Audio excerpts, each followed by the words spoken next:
ሰላም ሰላም ዩቱብ ተከታታዮች ሰላም ብያለሁ። ሰላም እንዴት ናችሁ? ሰብስክራይብ ላይክ አድርጉ።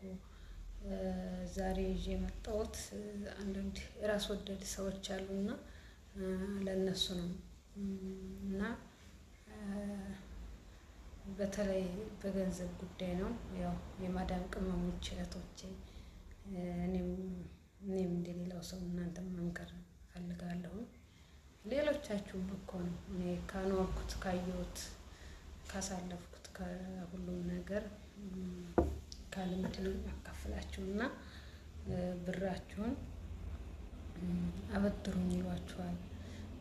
ኢትዮጵያም ከሆናችሁ ደግሞ ብር ላኩ ይላችኋል። ቤተሰብ፣ ፍቅረኛ እናንተ ምን ወጣችሁና ነው ማለቴ እኛ ምን ወጣንና ነው ለነሱ ብራችንን የምንልከው?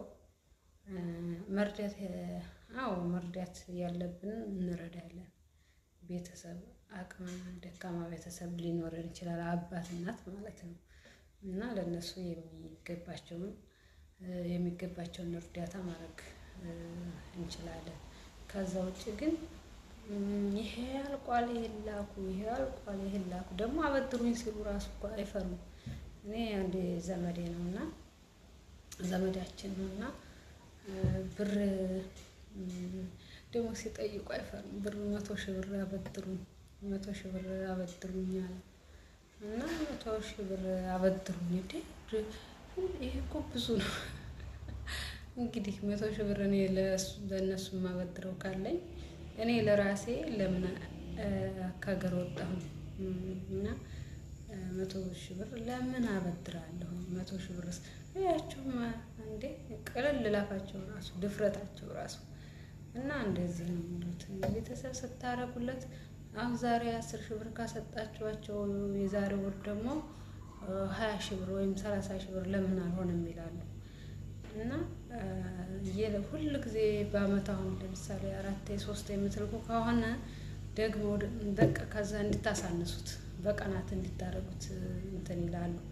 እሱ ሲቆምባቸው ደግሞ በቃ አያናገሯችሁም ራሱ የለም ካላችሁ። ስለዚህ እናንተ ኖ ማለት አለባችሁ።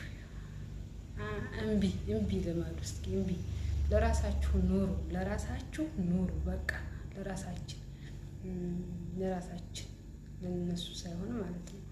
እኛም መዝናናት እንፈልጋለን፣ እንደነሱ መሳቅ መጫወት እንፈልጋለን። ግን ያለነው በሰው ሀገር ስለሆነ ያው እቤት አንወጣም፣ እቤት ነው ያለነው። እነሱ ሰዎቹ ሲዝናኑ እኛ ቤት ቁጭ ብለን ነው። ለእኛ ማንም እንትን የሚያስብልን የለም፣ ራሳችሁ ካላሰባችሁ እናንተ ማለት ነው። እና ሲጀመር ብሬን እኔ ካልተጠቀምኩበት ማን ነው በእኔ ብር የሚጠቀመው እንዴ? እኔ እኮ ዛሬ ግን አንዳንዶቻችን ለእኛ ልብስ እንግዛ፣ ለእኛ ልብስ የምንለብሰው ልብስ ራሱ ስንገዛ እንሳሳለን። ግን ለእነሱ 20,000 ብር 30,000 ብር 50,000 ብር ድረስ ስንልክ ለቤተሰብ ራሱ ምንም አይመስለንም፣ ምንም አይመስለንም። እና ለራሳችን እየጎዳን ነው። ራሳችንን እንጠቀምበት፣ ገንዘባችንን መጉዳት የለብንም ራሳችንን። እሺ። እና ይሄን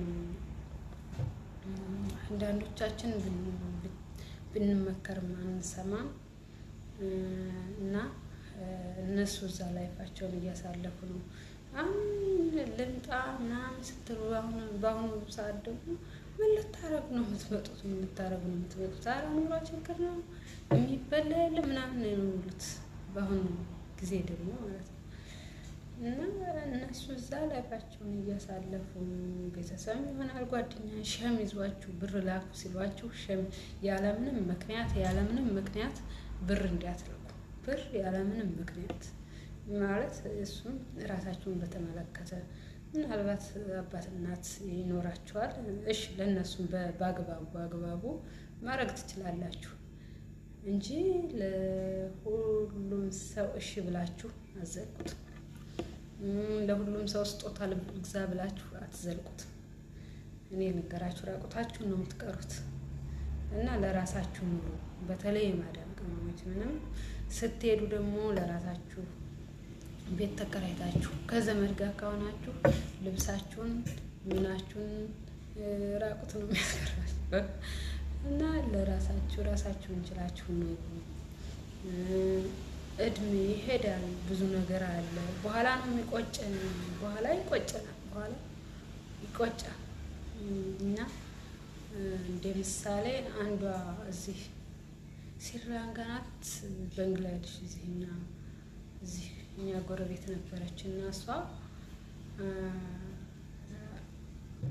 50 ምናምን አመቷ ነው። አሁን 55 እዛ በላይ ነው እና ወደ 40 አመት ምናምን እዚህ ኑራለች እና እኛ ያለንበት ሀገር ኑራለች እና ስትሄድ ለወንድሞቿ ለአጎቶቿ ልጆች ለወንድሞቿ ልጆች ወንድሞቿን ነው አሳድጋ ስትሄድ እነዚህ ሰዎቹ አራት ሄድ እዚህ ምን ታደርጋለች አረጀች እኮ እያሏት በቃ ራሷን ጥላ አንድ ሰሚዝ ነው የምትለብሰው፣ አትቀይርም።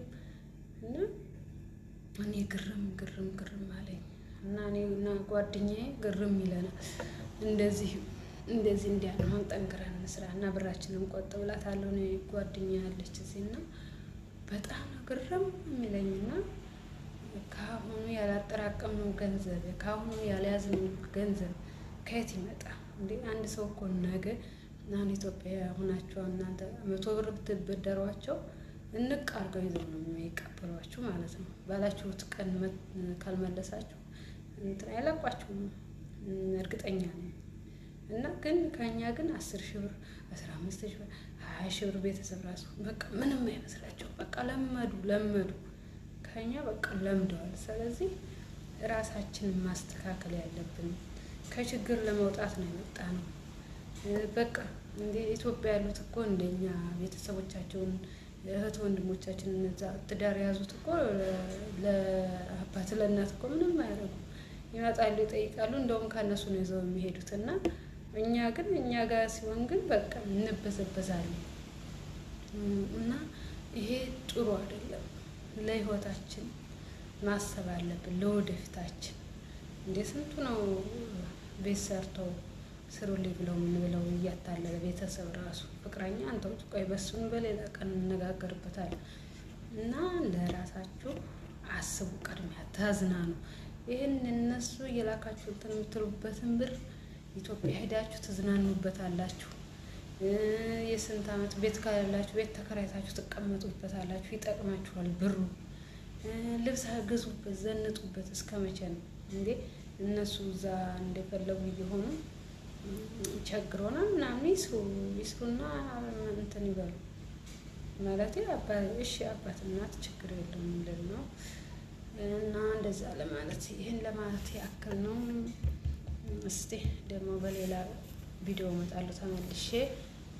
ሰላማችሁ ይብዛልኝ። ቻው እና ራሳችሁን ጠብቁ።